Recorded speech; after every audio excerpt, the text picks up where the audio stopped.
मुंबईचा ऑलराऊंडर जो IPL मध्ये किंग्ज 11 पंजाबसाठी खेळला पहिली 2 वर्ष.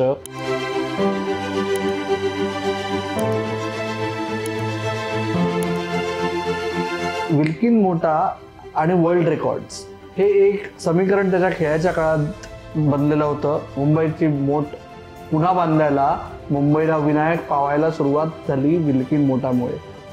तुमचे डिस्कशन्स काय झाले होते? कारण ते हरभजन श्रीशांत तेव्हा प्रेस कॉन्फरन्समध्ये मीच विचारलं टॉम मूडी आणि युवराज सिंगला खोदून की नक्की झालं काय. 2 मॅचला ब्रेकलीला थोडंसं रन्स गेलेले, कारण ओल्या बॉलमुळे त्याला डिफिकल्ट होतं. तर त्याने नेक्स्ट डे जेव्हा प्रॅक्टिस होती त्याने बॉल ओलं करून प्रॅक्टिस केली आणि आमच्याबरोबर केली प्रॅक्टिस. तर संघकाराचं एक प्रोसेस होता की मॅचच्या आधी तो बॉलिंग मशीनवर स्ट्रेट ड्राईव्स प्रॅक्टिस करायचा खूप.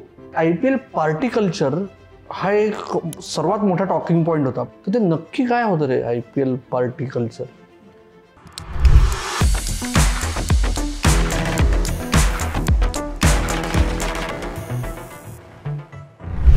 नमस्कार, मी अमोल कराडकर, द हिंदूचा क्रीडा पत्रकार, आणि तुम्हा सगळ्यांचं स्पोर्ट्स कट्टाच्या IPL उवाच्याच्या अजून एका विशेष भागात पुन्हा एकदा स्वागत.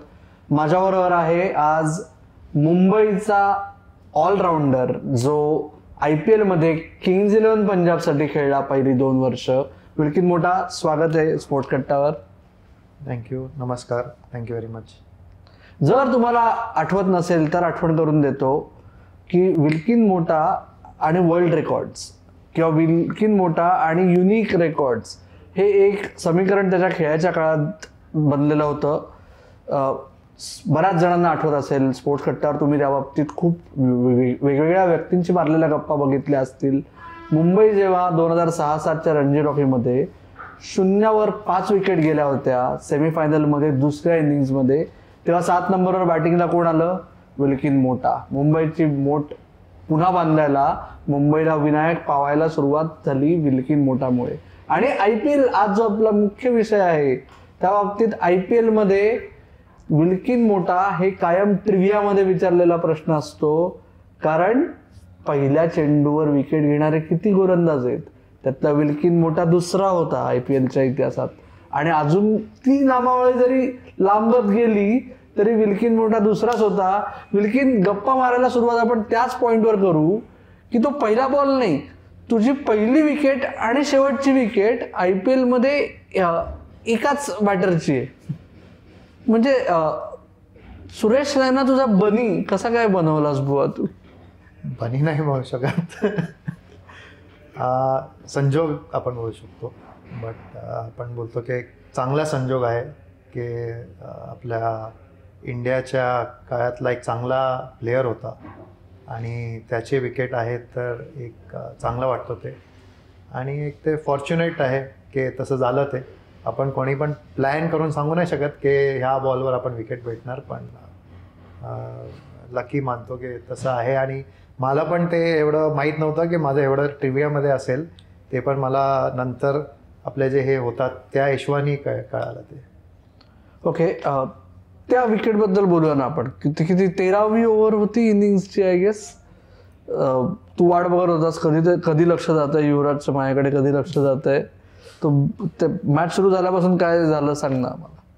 आपलं आता ॲक्च्युली बघायला वाट तर ती फक्त मॅच नाही, आधीच्या मॅचेसपासून होते. खूप मॅचेस बॉलिंग नव्हतं मला खेळायला मिळालं, कारण एक ऑलराऊंडर होतो, प्लस थोडं फिल्डिंगमध्ये कम्पेअर्ड टू अदर्स थोडंसं ठीक होतो, करून एक अपर हँड मिळायचं खेळायला. आणि बॉलिंग कधी मिळतं आहे ते तर सगळ्यांना एक वेट असतंच. तर तेव्हा ते मिळालं आणि माहीत होतं की तो अटॅकच करत होता. तर आपल्याला, आणि प्लस फर्स्ट बॉल आहे, तर आपल्याला एक विचार असतो की आपण एक चांगल्या जागेवर फर्स्ट बॉल टाकू. कारण किती पण म्हणावं कोणी पण, फर्स्ट बॉल मॅचचं असेल त्याचं बॉलिंगमध्ये तर एक थोडंसं नर्वसनेस तर असतंच. तर या हिशोबाने तो बॉल ठीक पडला आणि विकेट मिळाली देवाच्या कृपाने. तर थँकफुल फॉर दॅट. तू किती प्ले डाऊन केलंस? किंवा एक मला तुला विचारायचं आहे, आज IPL आजची पिढी विशेषतः स्पोर्ट्स कट्टा बघणारे बरेचसे तरुण मुलं, त्यांना हे कल्पना करवणार नाही की तुझं क्रिकेट सुरू झालं तेव्हा IPL नव्हती आणि त्या याच्यात तुझ्यासारखा जो डोमेस्टिक क्रिकेटमध्ये स्वतःचं स्थान बळकट करायचा प्रयत्न करतोय, ऑलमोस्ट झालंय की काय असं वाटत असताना ते IPL आली, तर तुझ्यासारख्या डोमेस्टिक क्रिकेटर्ससाठी तेव्हा IPL नक्की काय ऑफर केलं तुम्हाला? IPLनी एक स्टेज ऑफर केलं नक्कीच, आणि एक आपण बोलतो ना, तेव्हा जे खेळले आधी आपलं स्पेशली फायनान्शियली खूप चांगला हेल्प झाला, कारण तेव्हा आपलं आजच्या काळासारखे रणजी ट्रॉफीमध्ये पण नव्हते सपोर्ट तेवढं फायनान्शियली. तर IPL हे एक स्टेज होतं सगळ्यांना की तुम्ही खेळाल तर थोडंसं तुमचं लाईफ तुम्ही बेटर करू शकता, तुमच्या फॅमिलीला चांगलं सपोर्ट करू शकतात. आणि दुसरं मेजर चेंज होतं की तेव्हा हे IPLचे एक्सपेक्टेशन्स काय आहे ते कोणालाच माहीत नव्हतं, आम्हाला पण माहीत नव्हतं. थोडं खेळायला नंतर कळालं. आज IPLमध्ये जर लोक खेळतात, सिलेक्ट होत आहेत, त्यांना स्पेसिफिक प्रॅक्टिस केली जाते, पॉवर हिटिंग बोला, बॉलिंगमध्ये कसं प्लॅन स्ट्रॅटेजीच्या हिशोबाने. तेव्हा तर हे आपण जे रणजी ट्रॉफी खेळलो आहे, कसं परफॉर्मन्स केलं आहे तुमच्या लोकल क्रिकेटमध्ये, रणजी ट्रॉफी क्रिकेटमध्ये, ह्याच्यावर सिलेक्शन व्हायचं. आज सिलेक्शन खूप स्पेसिफिक होतं आहे. सिलेक्ट झाल्यावर त्यांचे 6-6, 8-8 महिने स्पेशल कॅम्प्स होतात. रणजी ट्रॉफी संपली, मॅच नाही आहे, तर ते जातात तिकडे कॅम्पमध्ये, आणि IPLच्या दृष्टीने तसं ते लोक प्रिपरेशन्स पण करतात. तो एक मोठा फरक आहे. तू म्हणलास तसं, जर तुम्हाला आठवत नसेल किंवा माहीत नसेल तर पहिल्या वर्षी जेव्हा IPL झाली, रादर पहिल्या 6 IPL ऑप्शन्स या फक्त आंतरराष्ट्रीय खेळाडू ऑप्शन्समध्ये असायच्या, आणि डोमेस्टिक खेळाडू हे ऑप्शन नंतर, आधी किंवा नंतर साईन केले जायचे. पहिल्या वर्षी तर सगळा सावळा गोंधळ होता. फेब्रुवारी IPLला 2 महिने उरलेले असताना ऑप्शन झाली, आणि त्याच्यानंतर डोमेस्टिक प्लेयर्स उरलेल्या जागांसाठी तुम्हाला घ्यायचे होते. मग तेव्हा मुंबई इंडियन्स, मला आठवतंय Mumbai Indians, Rajasthan Royals, Satish Sawant sir रॉयल्ससाठी स्काउटिंग करत, त्यांनी काही थोड्याशा ट्रायल्स ऑर्गनाईज केल्या किंवा एका ग्रुपला बोलवून ते बघितलं. तुझं कसं झालं ते किंग्ज इलेव्हन पंजाबचं? तेव्हा कसं होतं की आपले टॅलेंट स्काउट्स होते, जसं तुम्ही बोलले. तर किंग्ज इलेव्हनमध्ये सचिन बजाज म्हणून होते, मुंबई इंडियन्समध्ये आपले राहुल शास्कर ते आहेत, दुसरे सगळ्यांचे आपले आपले होते. तर तसं तेव्हा होतं की तुम्ही CV शेअर करत होते, प्लस तुमचे जे स्टेटमधले मोठे माणूस होते जे क्रिकेट बघताय, जसं माझं नाव दिलीप सरकारांना पण गेलेलं, त्यांनी मिलिंद रेगे सरांची पण रेफरन्स घेतलेलं. तर त्या हिशोबाने सगळ्यांनी एक दुसऱ्याला विचारून, आणि सचिन बजाज हे CCIमध्ये खूप वर्षापासून आहे, आणि मी CCIला ऑलमोस्ट 14 वर्ष खेळलो आहे. त्या हिशोबाने CV शेअर झालेले, आणि त्याच्यावरनं तसं ते सिलेक्शन झालेलं. ओके. मग Kings eleven Punjab without trial sign झालं. फायनली जेव्हा तुम्ही लोक मोहालीला गेलात, तर पहिली टीम मीटिंग आठवते तुला? युवराज होता, टॉम मोडी होता, काय झालं त्या meeting? I think very first मीटिंगला युवराज नव्हता आय थिंक तेव्हा अजून, बट टॉम मोडी होते. आणि मग नेम्स, आपण कधी असं इंडिया पण खेळलो नव्हतो, तर केव्हा असं ड्रेसिंग रूम इंडियन प्लेयर्स बरोबर तर शेअर केलंच नाही आहे, पण तेव्हा इंटरनॅशनल प्लेयर्स, दुसरे टीमचे बेस्ट प्लेयर्स, संगकारा होता, जयवर्धने होता, ब्रेटली, हे सगळे नावं, आणि त्यांच्याबरोबर ड्रेसिंग रूम शेअर करणं, त्यांच्याबरोबर ऑलमोस्ट एका चेअरवर जसं आपण बसतोय तसं बसणं, खाणं पिणं आणि शेअर करणं, ते एक वेगळाच एक्सपिरियन्स होता. आणि एक आपण बोलतो ना, एक मेमरी फॉर लाईफ हे असेल. ते ओव्हरवेल्मिंग असणं स्वाभाविक होतं तुझ्यासारख्या खेळाडूंसाठी, पण त्याच वेळेस तेव्हा असं, म्हणजे ते सुरुवातीला जसं मुंबईसारख्या मोठ्या टीममध्ये तुम्हाला सवय होती, जरी आजूबाजूला त्यांच्याबरोबर आज जाऊन खेळणं ठीक आहे, पण तो एकंदरीतच तो काळच असा होता, इव्हन सोशली आपल्याकडे इंडियात, की तो सिनियर ज्युनियर टाइप्स डिवाइड हा ऑब्वियस व्हायचा. ते सुरुवातीच्या काही काळात बाहेरून तरी आम्हाला जाणवायचं काही टीम्समध्ये. किंग्ज इलेव्हन पंजाब त्या एका टीममध्ये होती माझ्या दृष्टीने. तो डिवाइड खरंच कितपत होता रे तुमच्याकडे? मी असं सांगू नाही शकत की असं डिवाइड होता. आय थिंक एक चांगलं होतं की जे प्लेयर्स होते आमच्यामध्ये पण, इरफान पठाण, चावला, ते खूप यंग होते, आणि ते पण आमच्या एजच्या आसपासचे होते, तर त्यांना ते अंडरस्टँडिंग होतं. सो त्यांनी ते वाटायला लागलं नाही. आणि दुसरं एक एक्झाम्पल देऊ तर संगाकारा जसा माणूस, आम्ही जेव्हा सेकंड इयर IPL साऊथ आफ्रिकाला गेलेली, तर आम्ही यंगस्टर्स विथ युवराज, ब्रेटली, आम्ही एक 10-12 लोक जेवणला गेलेलो, डिनरला. आता त्यात पंजाबले 1-2 प्लेयर्स होते. आता बॉम्बेमध्ये आपल्याला थोडंसं रेस्टॉरंट कल्चर थोडंसं आहे, आपण जातो थोडंसं मेनू वगैरे वाचतो. तिकडे ते लोक गेले तर काहीतरी आम्ही आय थिंक कॉन्टिनेंटल की असं कोणती जागा होती, तर एक डिश वगैरे होतं, तर मी एक काय त्या डिशमध्ये येणार आहे ते माहीत नाही पडत.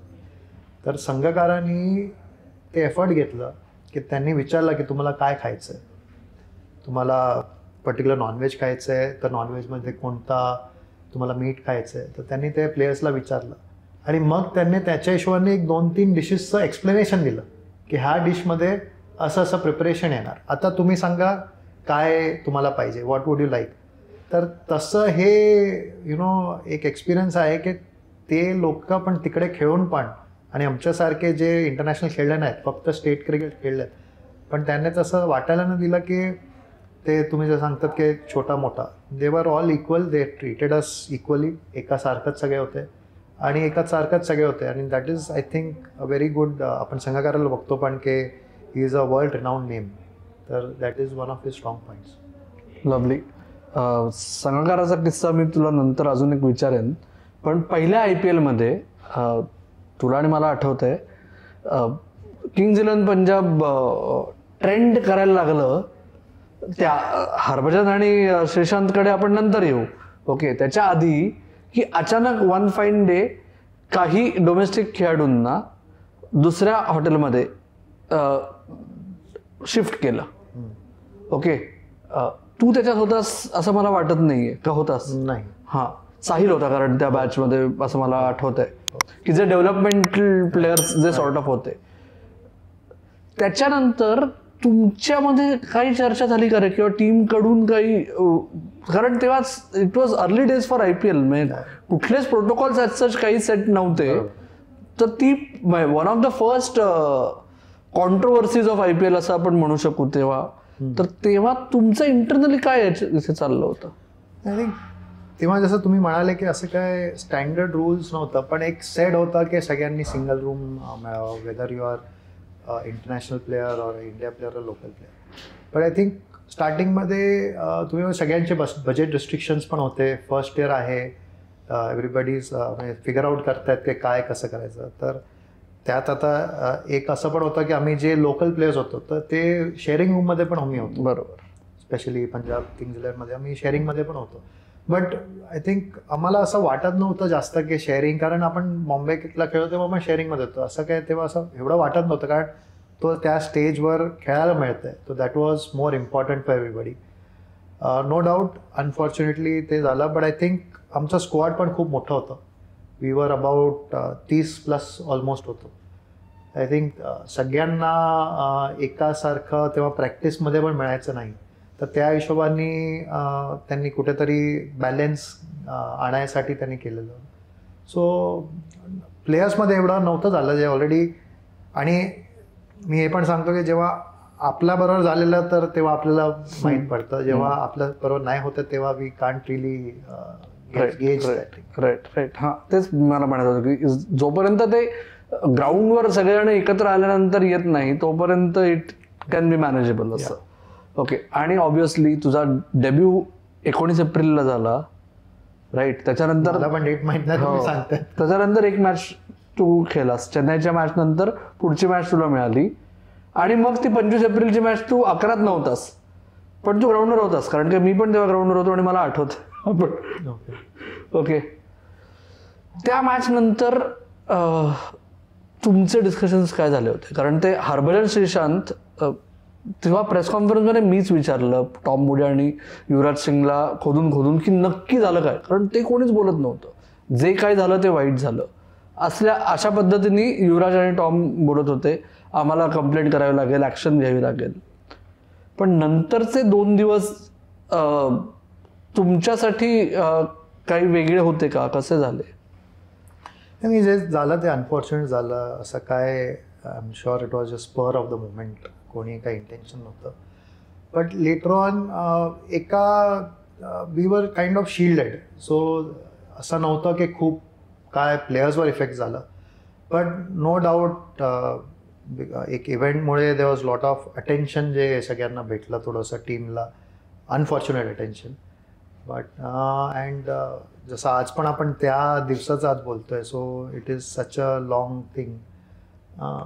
बट लकीली प्लेयर्सवर एवढा इफेक्ट नाही झाला. Team held together. It was solved internally. They spoke to him and it was fine. And end of the day आपण जसं नॉर्मल लाईफमध्ये पण जे पण होतं, we try and keep it boundary लाईनच्या बाहेर. बाउंड्री लाईनवर गेलो तर, पुढे गेलो तर आपलं आहे की आपलं एक जॉब आहे, ते करायचं चांगलं आणि एका टीमबरोबर, एका टीमसारखं खेळायचं. त्या वर्षीच्या दोन्ही मॅचेस, किंग्ज इलेव्हन पंजाब आणि मुंबई इंडियन्स, दोन वेगळ्या कारणांसाठी फेमस आहेत. दुसरी मॅच तर ती व्हर्च्युअल क्वार्टर फायनल होती आणि त्या रनआउटच्या कॉन्ट्रोवर्सीमुळे अजून गंमत आली. त्या दोन्ही मॅचेस तू नव्हतास 11मध्ये. कुठली मॅच जास्त सलग झाली की ही मॅच मला खेळायची होती असं? प्रत्येक मॅच कोणती पण मॅच नाही असं नाही, पण आपण तिकडे आहोत, आपल्याला पाहिजे की खेळायला. तो फर्स्ट इयर मी 4च मॅच खेळलो आणि त्यात तो सेमीफायनल खेळायला मिळाला. तो दॅट वॉज गुड एक्सपिरियन्स. आणि प्लस वानखेडेवर होतं. अनफॉर्च्युनेटली जेव्हा बॅटिंगला गेलो आम्ही लवकर विकेट्स गेलेली, पण रमेश होता समोर, तर रमेश बरोबर पार्टनरशिप केलेला भेटला. आणि जसं आम्ही पण पार्टनरशिप्स मुंबईला खेळताना खूप झाली आहे, तर ते एक एक्सपिरियन्स हेल्पफुल होतं. आणि त्या मॅचच्यामुळे एक तो बिलीफ पण आला की थोडंसं की आपण ह्या स्टेजवर करू शकतो.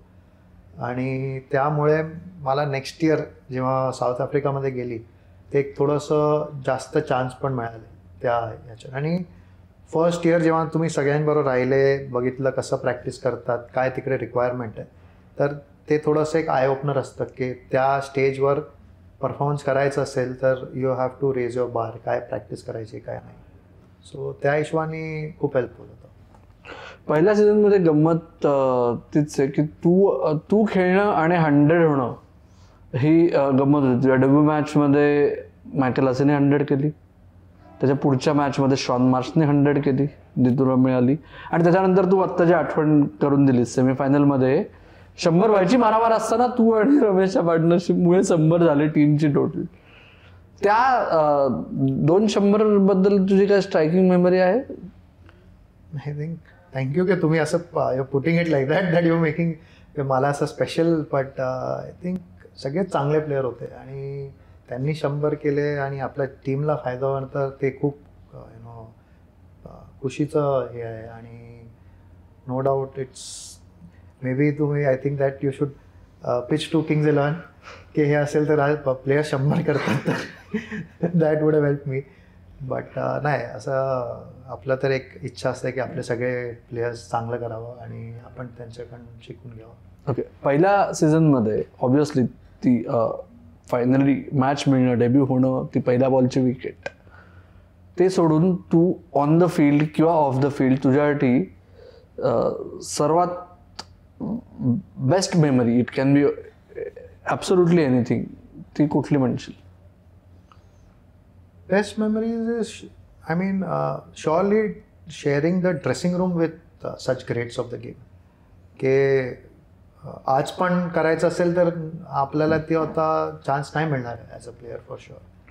पण तेव्हा बेस्ट ऑफ द वर्ल्ड क्रिकेटचे जे प्लेयर्स आहेत आणि Sangakkara best player for and Mahela Jayawardene best player त्याच्या कंट्रीसाठी, Brett Lee a big name for Australia, Yuvraj Singh, Irfan Pathan, Piyush Chawla, Ramesh Powar, त्यांच्याबरोबर ड्रेसिंग रूम शेअर करणं आणि त्यांच्याबरोबर शोल्डर टू शोल्डर ग्राउंडवर खेळणं, ह्याच्यापेक्षा मला वाटत नाही कोणत्या पण प्लेअरसाठी चांगली मेमरी होऊ शकते. या सगळ्या मांदियाळीमध्ये सर्वात अप्रोचेबल कोण होतं? आय थिंक सगळेच अप्रोचेबल होते सगळ्यांना, पण आय फील त्यातमध्ये महिला वॉज खूप क्वाईट असायचा. तो असा नाही की तुम्हाला समोर नाही येऊन सांगणार, पण तुम्ही त्याच्याबरोबर बसून तुम्हाला बोलायचं असेल तर ही एका ओपन हार्टने बोलेल. संगकारा सिमिलर, ब्रेटली आमच्याबरोबर प्रॅक्टिस करायचं, आम्हाला गाईड करायचं की कसं काय करा, because as a medium pacer. तर सगळेच, कारण त्यांना असं नव्हतं की आपण त्यांना शिकवलं तर आपण काय लूज करणार आहोत. They are happy to share. So Irfan पण होता as a youngster, as allrounder, तो पण गाईड करायचा सगळ्यांना, तर ते खूप चांगलं होतं. एक स्किल जे तू पहिल्या वर्षी IPLचं अक्वायर केलंस, कारण तेव्हा मला आता मी तेव्हा मुंबई इंडियन्स अख्खा सीझन त्यांना चेस केलं, तर तेव्हा मी बघायचो की धवल, रोहन ही लोक दिवसभर शॉन पोलॉक बरोबर थांबून तो स्लोअर बॉल बाउन्सर शिकणं हे त्या सीझनची सर्वात मोठी गेन होती या लोकांची, की एवढ्या लवकर शिकायला मिळालं. तुझ्या दृष्टीने असं काही कुठलं स्किल अक्वायर करायला मदत झाली असं? स्किल एक्वायर नाही म्हणू शकत, बट आय कॅन से की कसं प्रॅक्टिस करायचं, इम्पॉर्टंटली प्रॅक्टिस करायचं. कारण त्यात एक सिच्युएशन देऊ शकतो की आपल्या मोहालीला संध्याकाळी ड्यू खूप असतं, तर ते 1-2 मॅचला ब्रेटलीला थोडंसं रन्स गेलेले, कारण ओल्या बॉलमुळे त्याला डिफिकल्ट होतं. तर त्याने नेक्स्ट डे जेव्हा प्रॅक्टिस होती त्याने बॉल ओलं करून प्रॅक्टिस केली त्याने, आणि आमच्याबरोबर केली प्रॅक्टिस. आणि त्याला विचारलं असं काय करतो, बोलतं की ड्यूमध्ये बॉल ओला होता, आता this is the next best thing आपण करू शकतो. तर ते लोक तसं विचार करतात की ही प्रॉब्लेम झाली आहे, पण आपण बोलतो ते लोक इम्प्रूव्हमेंट का आणि लवकर करू शकतात आणि how they are able to adapt, की त्याने तसं ते प्रॅक्टिसमध्ये प्रॅक्टिस केले. आणि 1 नाही 2 दिवस प्रॉपर तो ऑलमोस्ट 4-4 ओव्हर टाकायचं. तसं शूज टाकायचे तिकडे, त्या बॅट्समन कुठे उभा आहे शूज ठेवायचा, आणि मग वेगवेगळे कसं रिलीज पॉईंट कसं मी प्रॉपर करू त्याच्यावर तो प्रॅक्टिस करायचा. ते हे कसे ते लोक प्रॅक्टिस करतात, कसं सगळ्यांना हार्डशिप्स येतात, सिच्युएशन्स वेगळे आहेत, तर आपण त्याला नेक्स्ट टाइम येईल तर आपण कसं त्याला प्रिपेअर आहोत ते इम्पॉर्टंट आहे. आणि त्या प्रिपरेशन कसं करायचं ते एक जे आहे ते खूप शिकायला भेटलं. ओके. आणि शिकण्याच्या बाबतीतच जसं तू एक म्हणजे तो छोटासा पॉईंट होता संघाकाराचा डिनरवाला, ते म्हणजे it's a great life skill to have, की समोरच्याचा विचार करणं. तर तसं क्रिकेटिंग पर्स्पेक्टिव्हमध्ये तू कोणाचं डोकं सर्वात जास्त खाल्लंस, किंवा सिट डाऊन चॅट्स कोणाबरोबरची आठवते का तुला? पर्सनल क्रिकेटसाठी नाही, पण इन जनरल की ते लोक कसं प्रिपरेशन करतात हे खूप महत्त्व होतं. आणि त्यात परत संघकाराचं एक एक्झाम्पल होतं, कारण आपण ट्राय करत असतो फाइंड आउट करायला की चांगला प्रोसेस काय आहे स्वतःला प्रिपेअर करायला. तर संघकाराचा एक प्रोसेस होता की मॅचच्या आधी तो बॉलिंग मशीनवर स्ट्रेट ड्राईव्स प्रॅक्टिस करायचा खूप. तर आता स्ट्रेट ड्राईव्ह प्रॅक्टिस करायचा, तो नॅचरली चांगला ड्रायव्हर ऑफ द बॉल खूप चांगला होता. तो तसा नव्हता की खूप मोठा पाय काढून वगैरे मारायचा, पण चांगला बॅलन्स करून. तर त्याला विचारलं की असं का करतोस, आणि आम्ही दोघे होतो. त्याने तो एक सिम्पल त्याने सांगितलं की आपल्या क्रिकेटमध्ये ॲज अ बॅट्समन सर्वात इम्पॉर्टंट काय, आपला बॅलन्स चांगलं राहणं. आणि आपल्याला बॅलन्स चांगला नसेल तर तुम्ही स्ट्रेट आणि ऑन ड्राईव्ह मारू शकणार नाही लवकर. तर मी मॅचच्या आधी बॉलिंग मशीनवर स्ट्रेट ड्राईव्ह आणि ऑन ड्राईव्ह मारू शकतोय, तर तो माझ्यासाठी एक रिमाइंडर आहे की माझा बॅलन्स चांगला आहे. तो I am mentally in a good position की नेक्स्ट डे मला मॅचमध्ये I don't have to think too much. तर तो त्याचा प्रोसेस होता तसं आपण. आणि no doubt it was a key learning. आपण बघतो सचिन सरांची पण स्ट्रेट ड्राईव्ह वर्ल्ड ओव्हर आहे, आणि त्यांचं बॅलन्स कसं चांगलं होतं. सो संघकारा फाउंड हिज वे कसं ही यूज टू डू. तर दॅट हेल्प अस ऑल्सो, की आपल्याला की कसं आपण करतो बॉलिंग मशीनवर प्रॅक्टिस, पण स्पेसिफिक कसं प्रिपरेशन करायचं हे खूप इम्पॉर्टंट आहे. राईट. ओके. हा एक फार मस्त लेसन आहे आज तुझ्या स्टुडंट्सना, जर कुठले बडिंग क्रिकेटर्स हे बघत असतील त्यांच्यासाठी सुद्धा. विल्किन पहिल्या 2-3 वर्ष एस्पेशली IPLची ती म्हणजे जसं आपण आधी विषय झाला आपला की IPL नक्की आहे का हेच लोकांना समजत नव्हतं. IPLमध्ये इन्व्हॉल्ड असलेल्या तुम्हा लोकांना पण नक्की समजत नव्हतं की नक्की काय करतोय आपण आणि नक्की काय चाललंय आजूबाजूला. त्या ह्याच्यात ते IPL पार्टी कल्चर हा एक सर्वात मोठा टॉकिंग पॉईंट होता. प्रत्येक मॅच नंतर कुठल्या ना कुठल्या टीमची आयदर स्पॉन्सर्स पार्टी असायची किंवा ओनर्स पार्टी असायची. तर ते नक्की काय होतं रे IPL party culture? I think एक वे ऑफ गेटिंग टुगेदर पण होतं. सगळे इंटरनॅशनल क्रिकेटर्स आहेत आणि त्यांचं एक कल्चर पण आहे. आपल्या इंडियामध्ये आता डेव्हलप होत आहे, पण आधी आपल्या की तुम्ही मॅच झाल्यानंतर you have a sit down and you have a chat. नाव आता आपलं IPL संपतेच 11-12 नंतर, आणि नंतर तुम्ही भेटाल तर that can be termed as party. So it was more of a आपण बोलतो get together, enjoying yourself, having a drink or two and you know creating that team bonding between the team आणि प्लेयर्समध्ये पण. कारण IPL एक unique गोष्ट आणते त्याच्याबरोबर की players all over the world are coming together and playing in a team or opposition and they may be best of the friends. तर that was a way of getting know to each other. पंजाबमध्ये आम्हाला थोडंसं कमी होतं ते, so we could not experience it to that best extent. आणि जसं की फर्स्ट इयर मी थोडं कमी पण खेळलेलो होतो, I was not travelling all the games, but it was a good experience to know, to see and you know to understand the world. टीममध्ये कमी होतं म्हणतोस तू, को ओनर फिल्म स्टार होती त्याच्यामुळे पंजाब एकदम, आणि कॉर्पोरेट बाकीचे को ओनर्स मधले कॉर्पोरेट जायंट्स तर साऊथ आफ्रिकेत जास्त होतं. इन जनरल मी विचारतोय की पहिल्या वर्षी तुझा एक पर्सनल एक्सपिरियन्स कमी होता, पण साऊथ आफ्रिकेत एनिवे सगळेजण almost all the teams were together, travelling as a flock जास्त होतं, इंटरॅक्शन, इंटर टीम इंटरॅक्शन्स जास्त होती. तर in fact I think party scene South आफ्रिकेमध्ये कमी होतं कारण रिस्ट्रिक्शन जास्त होते, छोटी specially security wise, safety wise तर रिस्ट्रिक्शन जास्त होते. अँड तर यु नो तुम्हाला बाहेर पडायचं असेल तर you have to let the people know. But त्यात एक तुम्ही असं प्रीती झिंटा सर मॅडमशी बोलले की no doubt we they used to invite us for dinner. तर आम्ही नेसवाड्याच्या घरीला गेलेलो, तिकडे प्रीती झिंटा तर होतीच, बट दुसरे पण ॲक्ट्रेसेस आलेले, दे वर इन्व्हायटेड. तर तो स्टारडम तर होताच. That was just our team, दुसरे टीम नव्हते. आणि साऊथ आफ्रिकामध्ये पण प्रीती झिंटानी सगळ्यासाठी एक त्याने आय थिंक बेट लावलेली आणि which she lost. K I don't remember the exact bat, it was a 6 or winning. मग ती हरल्यामुळे तिने सगळ्यांसाठी आलू पराठे बनवलेले सकाळी ब्रेकफास्टला.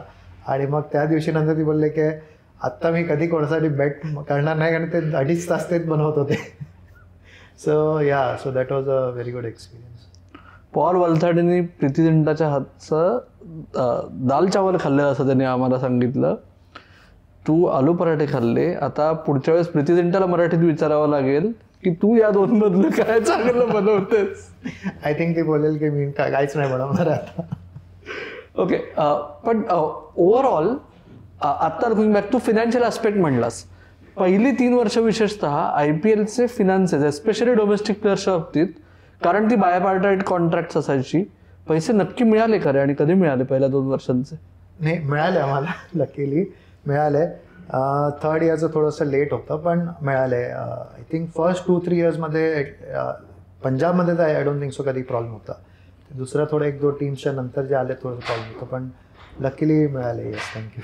सगळे मिळाले, सगळे मिळाले. येस. आणि ऑन ऑफिशियली अनाऊन्स झालं होतं की ते ललित मोदींच्या स्टाईलमध्ये की प्रत्येकाला $50,000 कमीत कमी मिळणार. पण नंतर आम्हाला रिअलाइज झालं की डोमेस्टिक प्लेयर्सची कॉन्ट्रॅक्ट साधारण 10 लाखाच्या रेंजपासून पुढे आहेत. विराट कोहलीचं पहिलं कॉन्ट्रॅक्ट 10 लाखाचं होतं, की जे डॉक्युमेंट इन पब्लिक डोमेन आहे आता. तर त्या पैशाची किंमत किती होती तेव्हा तुझ्यासारख्या 100 डोमेस्टिक प्लेयर्स जे इन्व्हॉल्ड होते त्यांना? नाही, खूप होती त्या काळात, खूप होती. आणि आज पण आहे, काय नाही ना. ते $50,000 म्हणावं, प्लस तुम्हाला अलाउन्सेस मिळायचे, प्लस तुम्हाला 4 स्टार 5 स्टार हॉटेल्समध्ये राहायला मिळतं आहे. You are getting best of the facilities practice करायला. कुकाबरोबर बॉलबरोबर तुम्ही प्रॅक्टिस करताय. So that is experience, plus no doubt फॅमिलीला हेल्प झाला त्याच्यामुळे. यु नो एक थोडंसं एक असतं की you don't have to think की आता पुढे कसं करणार. It gives you a boost that you तुम्ही अजून त्याच्यामध्ये प्रयत्न करा, आणि तुम्हाला थोडं सपोर्ट पण आहे, तुम्ही फॅमिलीला पण सपोर्ट करू शकतात त्यामुळे. ओके, सो तू पहिल्या वर्षी IPL संपल्यानंतर घर घेतलंस का जागा घेतली कुठे? नाही, माझ्या तेव्हा जस्ट लग्न झालं IPL त्याच वेळात, फर्स्ट इयर. सो त्यात होतं, मग बहिणीचं लग्न झालं. सो या, it helps that way. Okay. कारण की तेव्हा असं असायचं ना की पहिल्या वर्षी IPL खेळून आलं की आता जसं तुम्ही म्हणाल की वी डोंट नो ना, आता तेव्हा असं होतं की कॉन्ट्रॅक्ट तर झालं 3 वर्षाचं, ठीक आहे, पण नेक्स्ट टाइम मिळणार की नाही, मी असणार की नाही, because there are always you don't no contract. तर यू कॅनॉट, क्रिकेट हे असं की समटाईम्स यू कॅनॉट एक खूप लांब प्लॅनिंग नाही करू शकत तुम्ही, कारण तुम्हाला माहीत नाही की तुमचं नेक्स्ट कधी असेल, इंजरी झाली तर यू डोंट नो, तर that is there. So you cannot have a very खूप लांब प्लॅनिंग नाही करू शकत, you have to take it day by day. Okay. आणि IPL नसती तर, जर तुझ्या ते पहिले 3 वर्ष तू IPLच्या ड्रेसिंग रूममध्ये नसतास तर तुझ्या क्रिकेटिंग करिअरमध्ये काय वेगळं होऊ शकलं असतं किंवा एखादी गोष्ट झालीच नसती, हे तुला काय वाटतं? एक नक्की मला वाटतं की मी ऑलमोस्ट 33-34 पर्यंत खेळलो रणजी ट्रॉफी, तर ते मे बी झालं नसतं, कारण तेवढं लॉंग परस्यू करणं क्रिकेट हे एक तुम्ही जे म्हणाले की फायनान्शियल सपोर्ट थोडंसं होतं बॅकग्राऊंडमध्ये ड्यू टू द पेमेंट्स, की यू कुड ट्राय थोडंसं लांब, तर ते मे बी डिफिकल्ट झालं असतं, कारण आपले जे जॉब्स होते क्रिकेटर्सला आहेत तेवढे they not that well paid also. You have a job, no doubt, that security is there, but पूर्णपणे फक्त त्याच्यावर आपण अवलंबून राहून फॅमिली चालवणं वगैरे इट्स डिफिकल्ट. राईट. त्या हिशोबाने खूप मदत झाली. Okay okay. विल्किन, तू आता उल्लेख केलास फॅमिलीचा, सो बऱ्याच जणांना माहिती नसेल की विल्किन मोठा पण मुंबईतली जी मोठ्या मोठ्या खेळाडूंची नामावळी आहे तसंच आहे की रक्तात क्रिकेट असल्यामुळे विल्किन मोठा क्रिकेटर झाला, किंवा तो बऱ्याच वेळा म्हणतो की रक्तात क्रिकेट होतं म्हणूनच मी क्रिकेटर झालो. तर तो जो वडिलांचा पुश जो आहे, आता तू दुसऱ्या बाजूने पण बघतोस, तू कोचिंगमध्ये पण इन्व्हॉल्ड आहेस, तर तो पुश तेव्हा आवश्यक होता आणि तू खरंच प्रेमात कधी पडलास क्रिकेटच्या?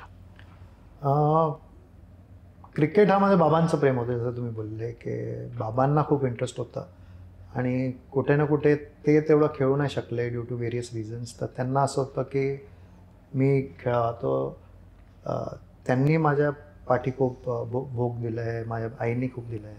ते मला घेऊन जायचं प्रॅक्टिसला आणि मला खूप सगळे बॉल्स टाकायचे माटुंगा ग्राउंडवर, आणि त्यांच्यामुळे मी खेळलो. आणि एक स्टेज आला ना की आपण बोलतो ना की कॉलेजच्या एका स्टेजवर की आता स्टडीजमध्ये मी एवढं चांगला नाही आहे, क्रिकेटमध्ये तेव्हापर्यंत मी 16-19 खेळलो, तर हेच ह्या गोष्टीमध्ये आपण थोडंसं ठीक करू शकतो, तर त्याच्यामध्ये अजून जोर लावून त्याच्यामध्ये अजून प्रयत्न करायचं, हे एक रिअलायझेशन आल्यानंतर. आणि मला वाटलं कोणत्याही मुलासाठी आपण ॲज अ पेरेंट त्यांना एक स्टेज देऊ शकतो, सपोर्ट देऊ शकतो, पण जेव्हापर्यंत एका प्लेयरला तो रिअलायझेशन नाही आहेत की हे मला करायचंच आहे, एका स्वतः मनाने नाही आहेत, तिथपर्यंत त्याचा रिअल ग्रोथ चालू नाही होणार. त्याला जसं वाटतं की नाही आता मला ह्याच्यामध्ये 100% द्यायचं आहे, आय थिंक तेव्हा त्याचं ग्रोथ मल्टिपल टाइम्स फास्टर होणार. सो फॅमिलीने तुला IPL मॅच खेळताना बघितलं? हो हो, लकीली आलेले, तर आय थिंक सेमीफायनलला आलेले. बायकोने त्याच्या आधी कधीच मॅच बघितली नव्हती, never, me not a cricket fan. First time त्याने स्टेडियममध्ये मॅच बघितली, आणि जेव्हा फर्स्ट टाईम बघितली ती नंतर विचार त्याच्या बॉलिंग दोन्ही एंडनी होतं का, नाही तर TV मध्ये आपल्याला तर एकच एंड दिसतं. राईट. ओके. सो विल्किन, शेवटचा प्रश्न की जो बऱ्याच वेळा IPL उवाचक किंवा आपल्या रणजी एपिसोड्समध्ये आम्ही विचारतो की तुझ्या IPLच्या 3 वर्षांच्या प्रवासांमधली विल्किन मोठासाठी सर्वात मोठी आठवण आणि सर्वात मोठी शिकवण? शिकवण हे असेल की you have to be prepared. माझं असं झालं की when I was second year realization झाल्यानंतर की अजून फर्स्ट इयर झालं, पण सेकंड इयर मी 8 मॅचेस खेळलो, आणि तेव्हा असं वाटलं की अजून काय ह्या स्टेजसाठी पाहिजे. आणि तसं मी थर्ड इयर IPLच्या आधी खूप जास्त प्रॅक्टिस केलेली, आणि आय थॉट की मी बेस्ट पॉसिबल प्रिपरेशन केलं आहे टू आपल्याला तिकडे जाऊन परफॉर्म करायला. बट अनलकीली थर्ड इयर मी तिकडे जेव्हा कॅम्प असतं स्टार्टिंगमध्ये, तर त्या कॅम्पमध्ये मला इंजरी झाली, आणि मग ते 1 महिना इंजरीमध्ये गेलं माझं, वेबिंग कट झालेलं. And then never got that opportunity. So we don't know की आपलं त्या स्टेजवर आपल्याला कधी परत खेळायला मिळेल. So take every day and enjoy every day and put your best foot forward every day. आपल्याला माहीत नाही कोणतं आपलं लास्ट अपॉर्च्युनिटी असेल की first opportunity. So we have to be prepared and give our best every time that we can. So that's one lesson.